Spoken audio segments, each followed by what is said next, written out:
Okay, you can see that we've got a traditional pole and it's got a Gardiner Quick-Loq on it, and we've been using this for 6 years so far. So here we have the pole. It's approximately 4.5 feet long, closed,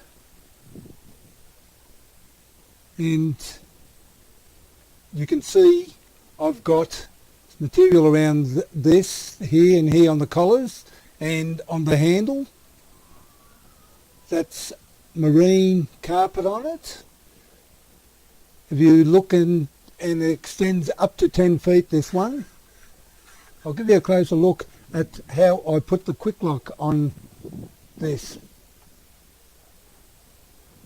As you can see that I've put a metal strap here, or aluminium strap, and it's so the side movement, you don't get side movement. It allows you a very solid feel when you're using your tools on it. Let's give you a closer look. And in the comments below you'll see videos relating to this and a few other things relating to the Gardiner Quick-Loq. And well, I suppose that's about it.